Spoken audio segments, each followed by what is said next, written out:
Today, we're talking about a massive, seismic shift happening in world missions. I mean, the entire map of Christianity has been redrawn, and because of that, a whole new strategy is unfolding right now.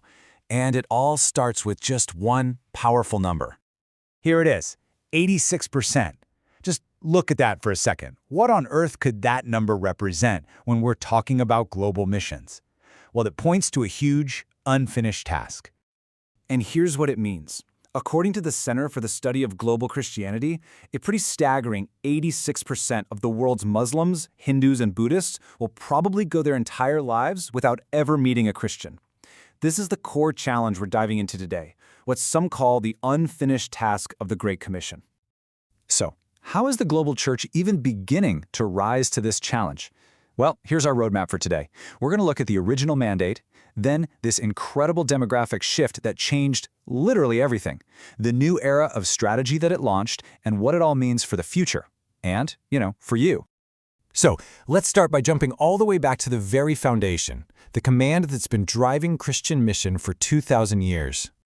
This command from Jesus, the Great Commission, this is the why behind everything we're talking about. It's a timeless mandate for sure, but the world it's being applied to today has changed dramatically. The mission is the same, but the method, well, that has to evolve. And what is that new reality? It's arguably the biggest demographic shift in modern church history. And this one change has completely, and I mean completely, redrawn the map of global Christianity. So check this out. At the beginning of the modern missions movement, let's say around the year 1900, the church was overwhelmingly Western. You can see it right here. 92% of all evangelicals lived in the global north. That's basically North America and Europe. But now look at the picture today. It is totally flipped on its head. A massive 77% of evangelicals now live in the global south. We're talking Africa, Asia, and Latin America. This isn't just a small shift, it's a complete reversal, and it's all been driven by explosive church growth in those regions. The result of this demographic earthquake is, well, it's profound. The very areas that were once considered the mission field are now the primary mission force, sending out their own workers to the ends of the earth. Okay, so given this completely new reality, how does the global church even begin to strategize? Well, missiologists, those are the folks who study the science of missions, they believe we've entered an entirely new phase. To really get today's strategy, it helps to see how we got here. The first era of modern missions was all about the coastlands. The second pushed inland. The third got really specific, focusing on distinct, unreached people groups.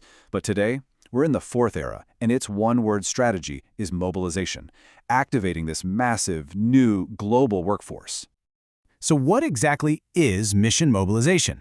It's simply the work of engaging, equipping, and connecting all believers everywhere to their most strategic role.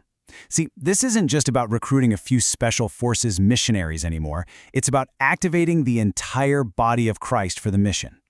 The author and mobilizer Steve Shadrach, he just captures this vision perfectly. The goal is nothing less than a global movement where the whole church, from Sao Paulo to Seoul, from Lagos to Los Angeles, rises up together to finish the task. But let's get practical. How does a movement this big actually organize itself? I mean, how do local churches and these mission agencies work together?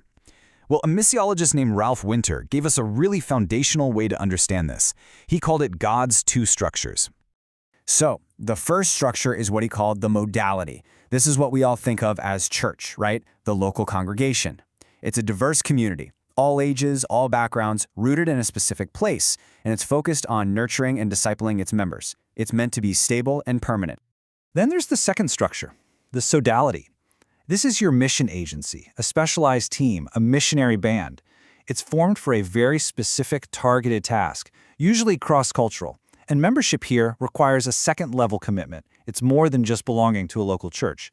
These groups are agile and task-oriented. Here's a really easy way to think about it. The modality, the local church, that's like the town. Everyone lives there, and its main job is the well-being and stability of the whole community. The sodality, the mission agency, is like a specialized business in that town. You choose to work there for a very specific purpose, and it operates with agility to get its goals done. You need both for a thriving global mission. They're not in competition, they're partners. Okay, so what does all of this this new era of mobilization. These two structures. What does it mean for just the average Christian? It means that the old idea of missions being for a select few, that's over. Everybody has a part to play. And this, right here, is the key takeaway. You don't have to be a capital M missionary to be involved in the mission. If you're a disciple of Jesus, you have a role in his Great Commission. The only question is, what is it? And these roles can take so many different forms. I mean, yes, some will go and serve cross-culturally. Others will send through financial and prayer support. But you can also pray strategically. You can learn and then teach your community. You can welcome the nations that are literally at your doorstep through students or refugees.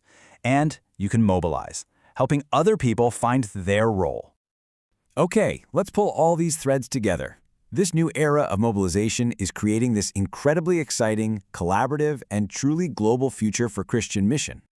And what this means is that leadership, funding, and strategy are no longer centralized in the West. It's not a top-down thing anymore. Instead, the mission movement has become polycentric. It has multiple, diverse centers of influence all across the globe, all working in partnership. This idea was just so powerfully articulated in the Lausanne Covenant. The vision is for the whole church to take the whole gospel to the whole world. It's a vision of unity in our diversity, a global family working together with every single part playing its crucial role to fulfill the mission. And so we end right back where we started, but with a question. In this new era of global, polycentric, mobilized mission, with so many different ways to be involved, that unfinished task becomes a personal invitation. So what part will you play?